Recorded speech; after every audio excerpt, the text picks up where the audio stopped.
motion to adopt the resolution to approve entering into a municipal and community credit contract for fiscal year 2023 between the City of Pontiac and SMART. So moved. Support. It's been moved simultaneously, but moved by Goodman, seconded by Nicholson. So that motion is now before us. I want to give the floor to the Mayor and Administration for some initial context. Well, thank you again, President McGinnis.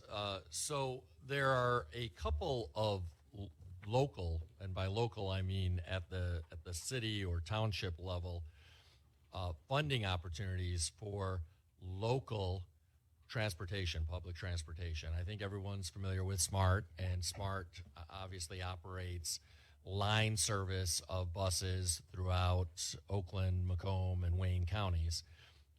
But in addition to that, there are what are called municipal credits and community credits.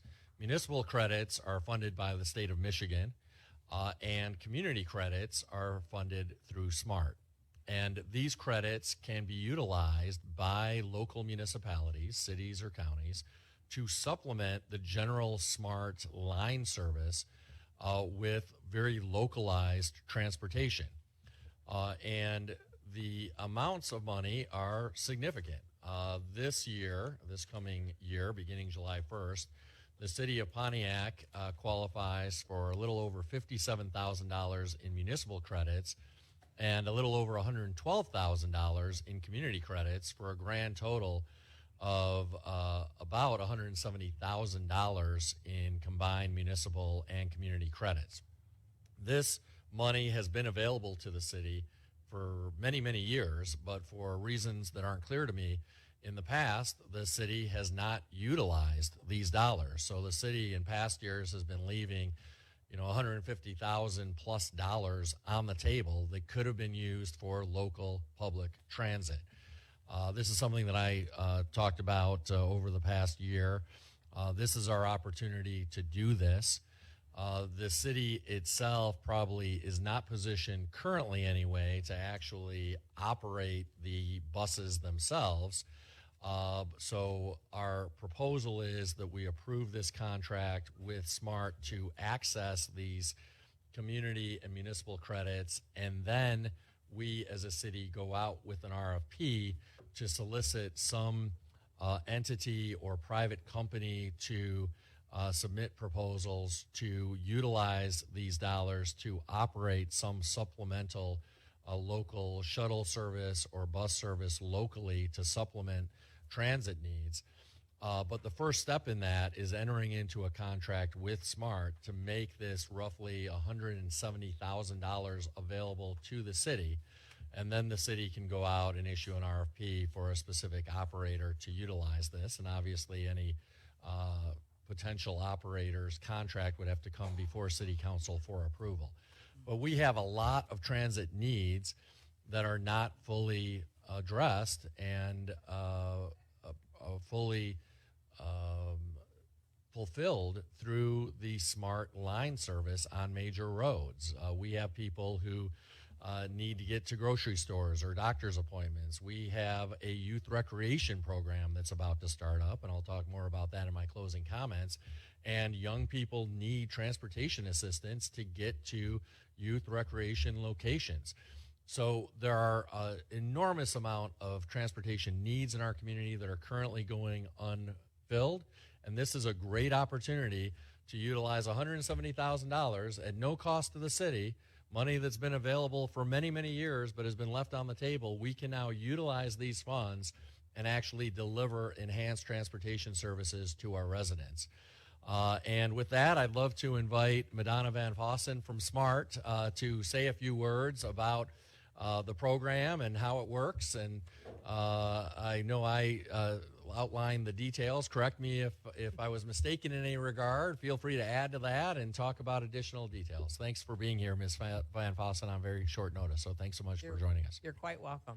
And can I just say I'm so excited about the things that are happening in Pontiac. This is awesome. With the celebrations, the June 19th, the offices that are opening up.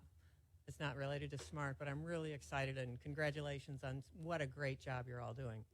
So what Mayor Greimel is referring to, a lot of communities have a local transportation program which in SMART's world is called a Community Partner Program with SMART. And we established this program back in I think it was the 80s or the early 90s, when SMART communities were opt-in or opt-out, or communities had the choice to opt into SMART or opt-out. And a lot of communities that opted out, SMART was concerned because they did not have transportation. So we developed the Community Partner Program, which gained us national recognition for this program. And what it does is we leverage funding on behalf of any community that wants to establish a local transportation program. We leverage the funding through the federal government for their vehicles. So basically, we get the vehicles, the funding for the vehicles, we buy the vehicles, they're titled to SMART, and we lease them to our community partners for nothing. The agreement is that they have to maintain the vehicles, they carry the insurance for the vehicles, they pay for the drivers, for the upkeep, the maintenance, that type of thing for the vehicles, but you basically get the vehicles for nothing. The vehicles stay titled to SMART, and the requirement is that the communities that have these vehicles, they complete weekly and quarterly reports with statistical data that we have to provide to the federal government that have to do with the vehicles, mileage, that type of thing. So it's a great program that a lot of communities within Oakland County, there are 61 communities within Oakland County, and I want to say that there are 36 community partner programs. Most are opt-in communities, some are opt-out communities. As Mayor Greimel said, communities that do not want to operate the program themselves, for example, Southfield operates their own local transportation program called TOS. The community of, for example, Birmingham, Franklin, Beverly Hills, they do not want to operate their own program, so they partnered or they contract with the senior program through the city of Birmingham called NEXT. It used to be Birmingham Area Senior Coordinating Council. So they contract with NEXT to provide their transportation. So you have the ability to do either or. One of the benefits of having a community partner program, in addition to the services that SMART offers, like Mayor Greimel said, we have the fixed route service, and we also have the connector service, which is a reservation-based service that we operate, and it is mainly geared towards seniors and disabled residents. However, any resident can make a reservation to utilize the connector service, but our connector service, I don't want to say it's limited, but it only runs 5 days a week from 6 in the morning till, I believe it's 6 o'clock at night, 5 o'clock at night. And it's limited because it's within 10 miles of your pickup location, but it only operates in opt-in communities. So for example, if you wanted to use the connector service to go to your doctor's office, so you lived in Pontiac, but your doctor was in Waterford, the connector service could not take you because Waterford is an opt-out community.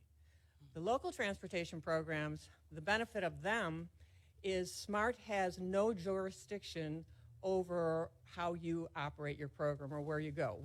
You have to follow the federal guidelines, which any transportation program has to, but you can, for example, Brandon Township, for example, they have certain riders that are veterans who need to go down to the Detroit Veterans Hospital. So they take them from Brandon Township to Detroit for their needs. Not all community partner programs do that. You get to set your parameters where you're going to travel. You get to set your time, whether you want to operate 5 days a week, 7 days a week, 2 days a week.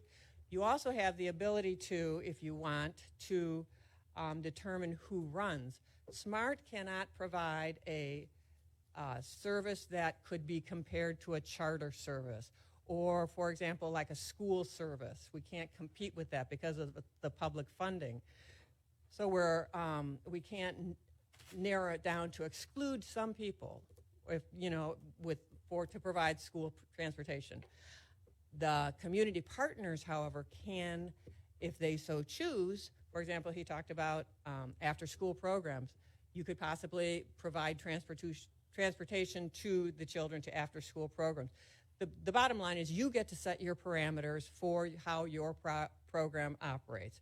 You get to decide what you want to charge. If you want to charge anything, you get to decide where you get to go, how far you'll go, those types of things. Whereas like I said, the smart connector service, we have to stay within the parameters of our guidelines. So it's a good program. Do you have any questions? Who would like to be recognized? Councilman Goodman. I'm just happy to see something involving fixing the holes in transit that we have in general sitting at this dais. So I'm excited to see that. And I truly do appreciate the help and work between SMART and the city. I think the one thing I want to bring up is, going down the line for the administration side. So I'm looking at the project description. So obviously we look at the service area and I see that City of Pine because the boundaries currently, while we're having SMART do it, correct? Yes. And obviously that is because of whatever rules and regulations that are in place for you, correct? Right. You mean we have been operating the service? So I'm looking at the contract that is from the administration side. So when we sign this contract, I know the first couple months will be administered by SMART, correct? Yes. So for those first couple months, obviously the boundaries are within City of Correct. Pine limits because of what you can do. Correct. So I want to say for the city, I think there needs to be a real thought process about how we want to go about this, because obviously there are going to be many residents who are going to need to venture outside of city limits for needed services, whether it just be simply attending college, because OCC is outside of city boundaries, for example. So is OU, and also every major grocery store are all outside of city limits. So when we have this conversation, when we implement it going, after SMART, we need to make sure that we are having a full, well thought out plan for what are going to need to be the service areas or specific types of locations that people are going to need to go to when we figure this out. Because for our own sake, when we figure this out, when we have control of it, City of Pine boundaries will not be enough when we are administrating it. But to digress, I still thank you very much for the help in that process. And let me just add one thing. We have a new service that you might have heard of, you might not have. It's been in existence now since September of last year, the Smart Flex, which is an on-demand service. It's like an Uber service. But again, that is limited to the boundaries of Pontiac and Auburn Hills. So when you mention the grocery stores, you actually can take a Smart Flex and get to a grocery store. Or another reason the Smart Flex was set up was to get people from their home or whatever to a fixed route, which now opens up the door to places that they can go outside of the Pontiac boundaries. Yes, and Yeah. so That will still be in existence as well. yes, and the point is to make sure that we're taking the Swiss trees approach as much as possible to fill in all those holes. Right. Because I've been carless for the past 2 weeks, so I've been actually using Smart and Smart Flex, and one of the benefits is that it has that paratransit type of situation, but it's also not the most on demand in the world. There are sometimes not vehicles available. So again, just making sure that we have done everything we can when we have the ability to fill in as many of those holes as possible with this implementation, to make sure that we're not leaving any residents out that we can afford not to. Yep. So Others that wish that, Mayor Grimal.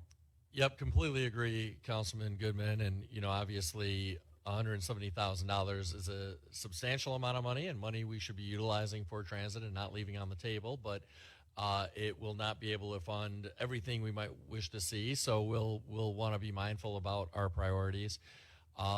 The one item I did want to point out is that in the proposed contract, Exhibit A does say, when it comes to the service area, City of Pontiac boundaries, but it also adds this area can be expanded if needed when the agency selected takes over in September, pursuant to the RFP. So we do foresee that the scope of service may be broader than our city's boundaries, with communities like Auburn Hills or Waterford or potentially others in mind. Councilwoman James, and then Councilman Goodman. I think this is a great program. The 170,000, though, Mayor, with the cost of gas, may not be as lucrative as what you're thinking. But my question is, currently for this fiscal year, we qualify for these two sums, but how are those sums set? And how does that happen? Will they be similar amounts, or just how is that set? So the municipal credits, like Mayor Greimel said, they come from the state of Michigan, and those amounts are determined by population. Okay. So since the 2020 census, there was a slight increase in the amount of money that Pontiac had received. The community credits are actually a refund of the percentage of the millage money that is collected within your community. So what SMART does is they take a look at the amount of money collected, and then they take a look at the services that we operate and offer within your community and our costs, and then we give back to the community a percentage of all that total amount collected so they can, establish a local transportation program or use those funds to provide additional transportation services to their residents. So for example, Kego Harbor is an opt-out community. So they only get their municipal credits. And I think they get let's just say $3,000. It's not much more than that. But what they do with their money is they charter a bus a couple times a year for seniors and disabled residents to take a field trip or whatever you want to call it. So they're providing a transportation service for their residents using that funding. So the community and the municipal credits, technically, legally, need to be spent within 2 years of the year that they were awarded. And the community credits that come from SMART, a little more lenient, and there's a 3-year limit to spend those funds.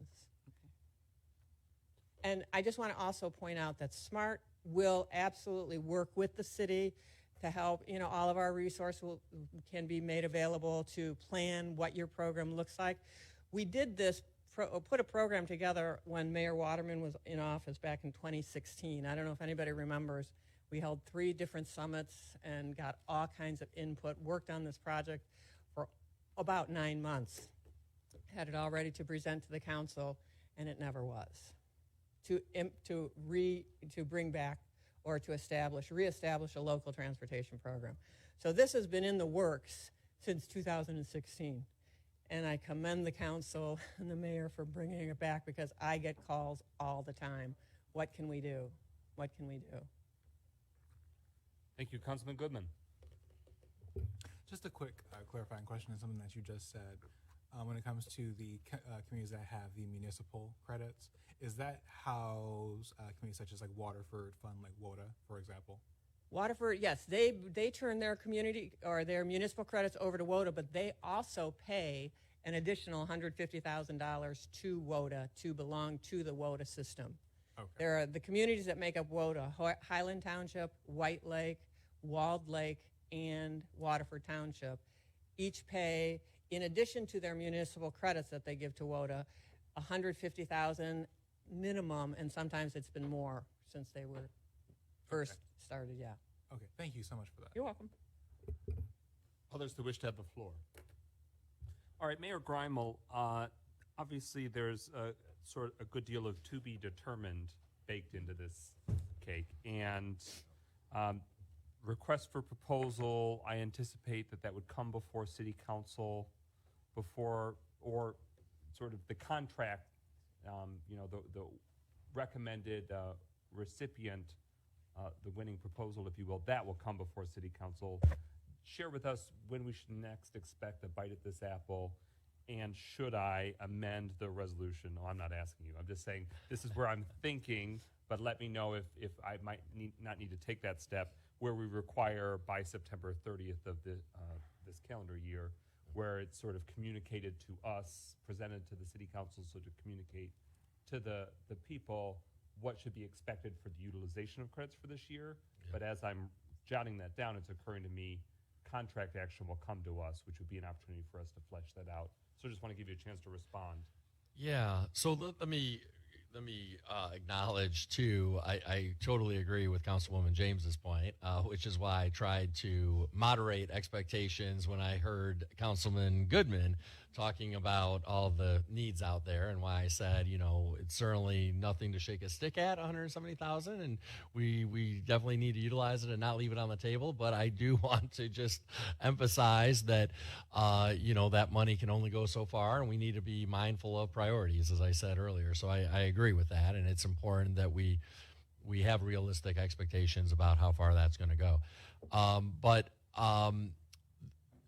with that point in mind, we would love to have City Council input on putting together the RFP, because the way the RFP is written is going to be very important in terms of the kinds of services we're suggesting respondents look at delivering. And one of the reasons why we're anticipating not having delivery in place until September 1st, which is over 2.5 months away, is because we want to be mindful about how we write the RFP, and we want City Council involvement in that process, to whatever degree City Council wants to be involved. And then as we get proposals in response to the RFP, we'd love to have some City Council involvement in going through those proposals and helping us make a recommendation for selection before City Council. Because, again, the specifics of what services are provided is really, really important here. And yes, the ultimate contract with whoever is recommended through that RFP process will speak to that, but we'd love to have some City Council involvement in the drafting of the RFP and in how that selection is made and how that contract language is put together in advance of the City Council meeting where that contract is approved. So we welcome your input and involvement, and as a result, we wanted to make sure that we were baking in enough time for that RFP process to accomplish that involvement. Others that wish to have the floor. Councilman Nicholson? I know there was some, not every RFP is going to get as much attention as some. And I think transportation may be one that's quite difficult, just because I know there's a limited amount of providers, and the cost of operating those services has certainly gone way up. I don't want us to fall back into the situation we were in last week, where we had an RFP process that only really garnered it was last week or the week before, one response. So I think if we're not involved in just the feedback on what the actual template of the document looks like, I think even if that document is sent to us, in some circumstances, I'm sure it makes sense not to, if we're not going to want 30,000 respondents to something very simple. But if there are opportunities for us to be able to disseminate RFPs as well, just rather than not posting them, just posting them, I think we can certainly be helpful in that. I welcome that, and we always welcome that, frankly. I mean, yes, I guess theoretically we could get to a point where there are too many responses just in terms of the administrative workload of sifting through them. But at no point in time have we ever been close to that point, and I don't foresee us getting close to that point. So the more responses, the merrier, and we welcome City Council helping disseminate these RFPs far and wide to try to get as many quality responses as possible. Yeah, so I think as part of maybe that process of sending out an RFP, it should come to us to say, here's an RFP that's available. It should be sent out on July 1st. Please let us know where you've sent it. That sort of thing could be helpful. And I welcome that. And in fact, I don't see any reason why we can't do that as a matter of course with all RFPs. Great. And, some of them you may choose to disseminate, others you may choose not to. But we certainly can send RFPs to all of council as a matter of course, right at the same time we post them. And that way, if you know anybody who you think might be interested in submitting a proposal, you can send it to them. A show of hands from council members that might be interested in that RFP process for this effort. All right. You're here. So won't be all four, but that's helpful for council leadership to know when we advance names to the mayor. There's always quorum issues. We never want to create a scenario where a conversation leads to a requiring of a posting meeting and things of that sort. So the council leadership will provide to the mayor's office a handful of council names who will represent the council on the process. Perfect. And I noticed 3 hands go up, but I noticed that you said there were 4 hands. So I thought I saw did I see James and Parker? And then Nicholson and Goodman. okay, got it. Okay, I think I missed Councilwoman James's hand. Can I add something real quick? If it's helpful, I mean, I can, if you want, SMART would be willing to help, participate in that, and or I can get copies of contracts that other communities have had with their providers that might be helpful just to take a look at. For sure. Both of those would be really helpful. Okay. And I make a motion to amend the resolution to add a final and further resolved, the mayor's office shall present to the city council no later than September 30th, 2022 to report on how the credits shall be utilized for the 2022-2023 fiscal year. That's most likely would have happened anyway, but might as well put it in there just because there is a great deal of to be determined in this. So is there a second to that amendment? Support. So it's been moved and seconded. Any discussion on that amendment? Hearing no further discussion on the adoption of the amendment, adding and further resolved, the mayor's office shall present to the city council no later than September 30th, 2022 to report on how the credits shall be utilized for the 2022-2023 fiscal year. Roll call, Clerk Doyle. I'm sorry, Mr. President. Who was it moved by? McGinnis. Oh, moved by McGinnis, seconded by Goodman.